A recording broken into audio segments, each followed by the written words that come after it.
All right, guys, I'm going to talk about 10 ways where you can get your flight training at a discount or even for free in some circumstances.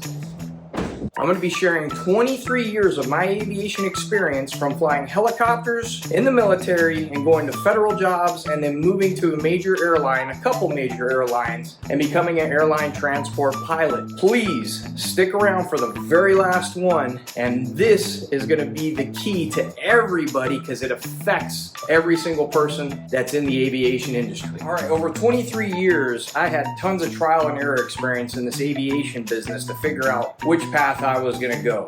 Before I did any of that, there's one key thing that everybody needs to understand, and they have to have it. I'm not going to talk about motivation and getting your foot through the door and trying to figure out how to do that quite yet. But what I will say is no matter what, you've got to be very careful who you have as your support system. I started flying helicopters at the age of 16, and I noticed that my friends got extremely jealous and they told me that I would not be able to do it. Plus, I wasn't doing too good at school at that time. I graduated with a D average, but I pushed through and I stuck with it, and guess what? I became a helicopter pilot. Other things are you married? Do you have kids? Is your wife, is your spouse, is your husband going to be there for you while you're out doing training and possibly devoting a tremendous amount of time to achieving your aviation dream? Those are some questions that you really have to ask. Is your family going to be supportive? Are they going to be there for you through thick and thin when things get rough, when sometimes maybe you don't pass a check right, all the way to it being extremely expensive, or even to the point that you're trying to scrounge and figure out how to get your next flight out?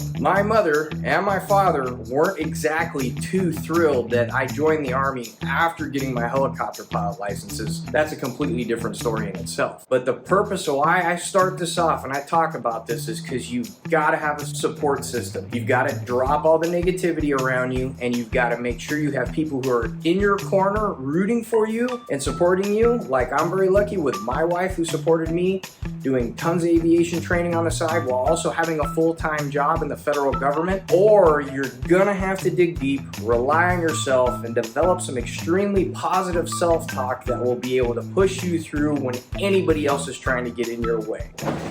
Okay, let's start off with one of the cheapest ways to get your flight training taken care of, and that's obviously join the military. The military right now is hurting for pilots like you wouldn't believe, all the way from the Air Force, the Navy, the Marines, and the Army. They need pilots, and they will gladly pay for your flight training and put you through flight school. As a matter of fact, I ran across an article that shows the Air Force is in such demand for pilots that they're willing to give over a $600,000 bonus. That is absolutely unheard of. There is such a hiring wave going on with the major airlines that the military is having trouble keeping pilots. That is definitely an awesome route to go, and it is completely paid for. There are pros and cons. Maybe I could get into that in another video. Okay, let's talk about number 9. You join the military. You don't get accepted to be a pilot. Don't lose hope.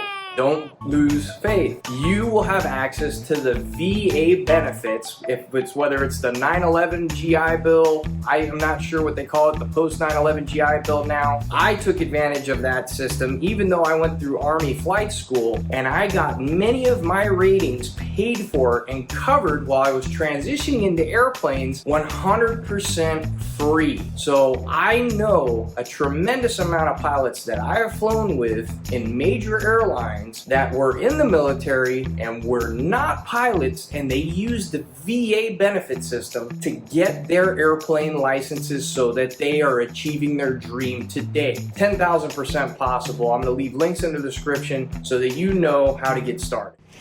I'm sure you got tons of questions, and I've got tons of advice. I want to connect with you, and I want to share that advice. Find me on Minect. It's a new app by Valuetainment, and what it does is it allows experts like me to connect with you to know that you're serious about the answers you're looking for. I will respond to you extremely quick, generally within a day, probably even sooner than that, and I would love to share my experience, knowledge, anything that you may need to help you on your aviation journey. If you're coming out of the military and you're looking to use your VA benefits to get your airplane licenses, helicopter pilot licenses, guess what? I've done that. I know how to do that. If you're having trouble maintaining your medical, I've been through the special issuance process. I can point you in the right direction. or if you just have any type of career advice questions, anything that's coming up for an interview, please reach out to me. I'd love to help you.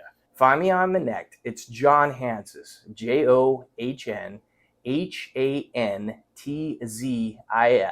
Download Connect, get it on your iPhone, get it on your Android, and connect with me so we can have a chat. See you soon. Okay, number 8.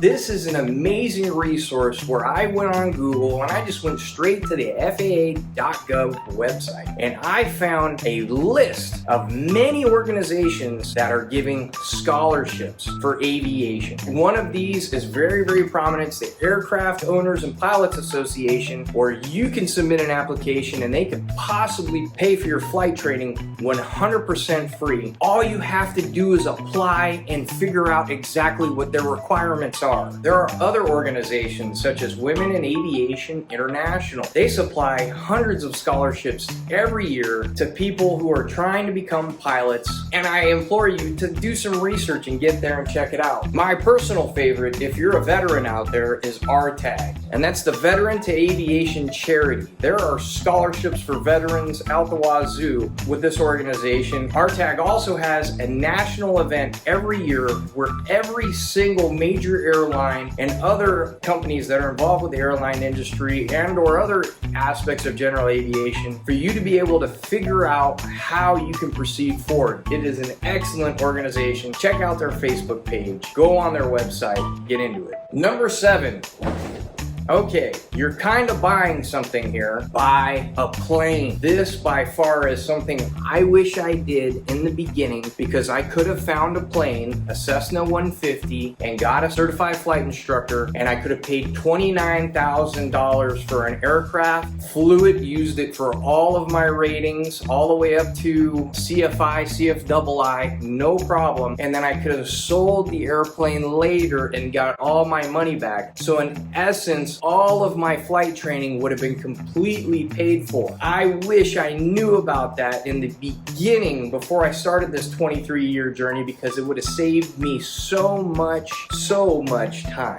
Okay, so how do you buy a plane? It's really simple. You can go to tradeaplane.com and you can start researching to see how much airplanes cost. COVID has made things a little expensive. However, no matter what, you're still going to be able to find a plane, and you most likely, depending on its condition, you'll be able to sell it back and get your money that you put into it. How else do you afford this plane? Going into it further, all you have to do is research loans. Here's another one by the Aircraft Owners and Pilots Association. They will give certain people, based on specific criteria, all the way from credit scores to financial backing and or business plan, a loan to buy an aircraft. All you have to do is apply to see what you qualify for. Another way to take care of this and save a tremendous amount of heartache and time is to be able to just go for the gold and get an aviation loan. Aircraft Owners and Pilots Association has tons of loans where you could use it for flight training. Other things that you can do is look further. There are Sally Mae loans. I'm actually talking with a gentleman now who just applied for a Sally Mae loan so he could move from being a gate agent from a major airline to becoming a pilot for that major airline. And I'm doing everything in my power to help guide him through the process so that he can achieve his dream. Other options are out there. You can apply through financing from the flight school. One is called All ATP. They have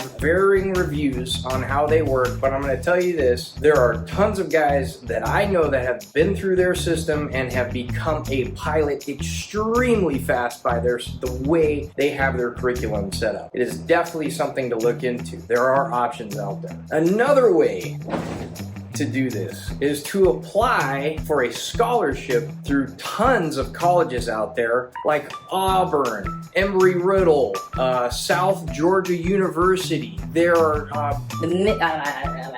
University of North Dakota is a huge player in this aviation game. They all offer aviation programs where you can go all the way up to becoming a multi-engine airplane instructor, okay? It's all available to you. And And if you don't if you don't qualify for the scholarship, maybe you were in the military, you could use your VA benefits towards that. Maybe if you didn't even join the military, guess what you could do? You could take a student loan and you can get in there. I do know that these programs have an extremely long waiting time, so do your research. Make sure you can find one that will get you through as fast as possible. Something to think about. My previous employer, which was Customs and Border Protection, Office of Air and Marine, or they changed the name to Air and Marine Operations, is doing a pilot trainee program right now as we speak. There are so many pilots retiring from Customs and Border Protection, and barely anybody knows about this agency, that they are hurting so bad. Not only are they giving bonuses to keep people, but they are training people within their organization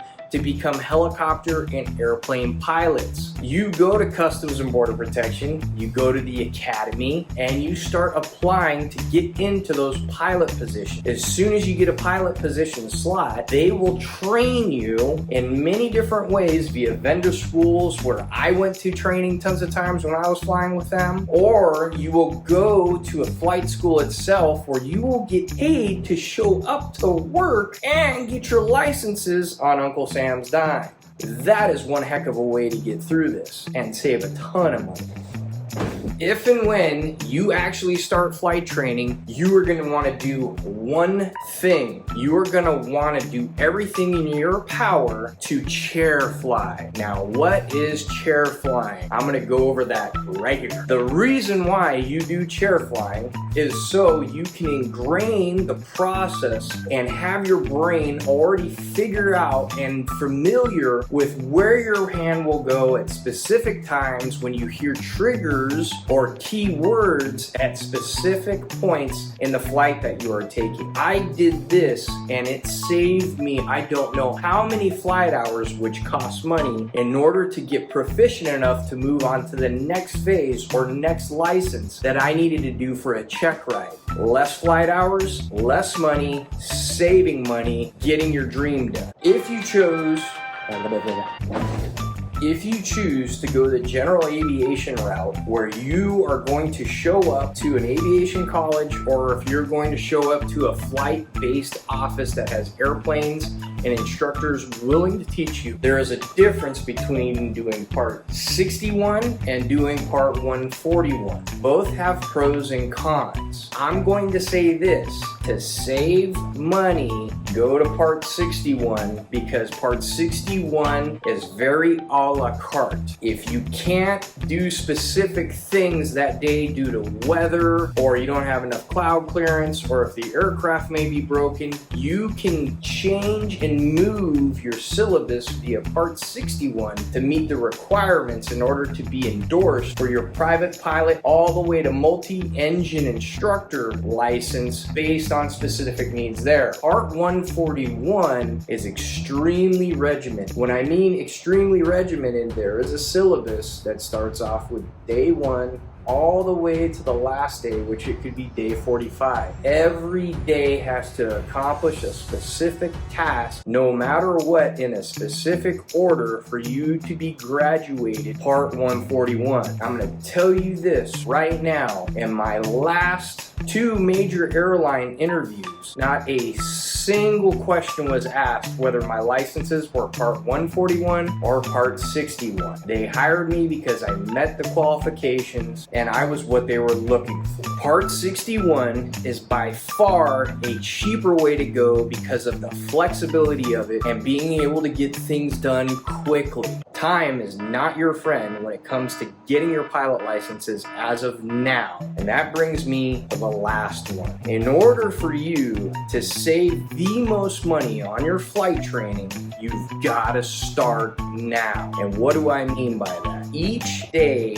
that ticks by means it's one less day you have in order to get to your dream job, whether it be a major airline or if it could be somewhere flying helicopters and flying the oil rigs or medevac. My point is, as you get older, there are other people who are getting their licenses ahead of you. If you're trying to be a major airline pilot, you have to retire someday. Right now that age is 65. 35, I'm 43, I can only work for 22 years and produce career earnings through that time. There are guys who are in my class at my major airline who are at the age of 25. They are going to have career earnings of over 40 plus years at a major airline, and they will by far dwarf the amount of earnings that I can make based on my 22-year potential. Another thing, time is not on your side. I don't know if you're paying attention to the news, but there are airlines that have been slowing their hiring. The circumstances, I'm not 100% sure. We all know about UPS, all know about FedEx. UPS and FedEx were by far the #1 and #2 neck and neck airlines to work for. But as of now, we have seen FedEx is trying to make major cutbacks, and they are not hiring anybody. And as a matter of fact, they are asking pilots to leave. So what does that tell me? That tells me that hiring is on the decline.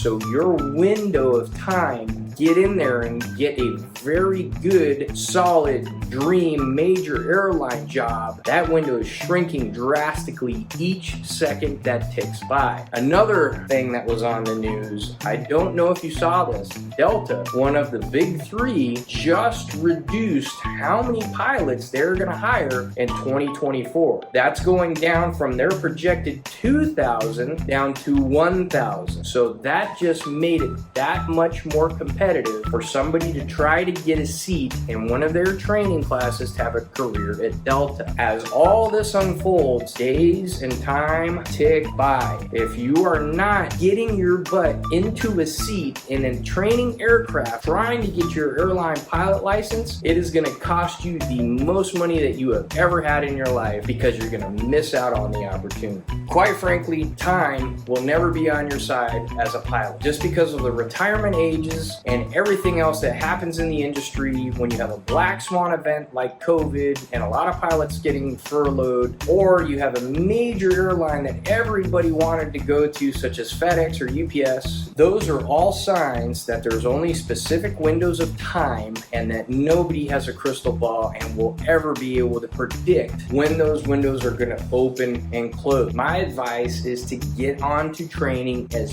fast as you possibly can. American and United are still hiring like crazy. However, other airlines are not hiring. All I know is things are changing, so the window of opportunity drastically slowing down. The good news is regional airlines are still hiring as fast as they possibly can because they need pilots. So there is great news and great benefits with them. Has anybody heard the term time costs money? When I started to fly over 23 years ago, the cost of actual renting an aircraft was significantly cheaper than what it is right now. And I actually dug into my records and I found old receipts from the 90s showing how much it cost to fly my Robinson R-22, how much it cost to hire a flight instructor per hour during that training, and then also when I started in 2014 working on my private airplane license add-on, and I could show you the cost difference then. Okay, so here, look, this is the Santa Monica Flyers, and I'm just showing this for how much it costs now. This is today, this is January 22nd, and you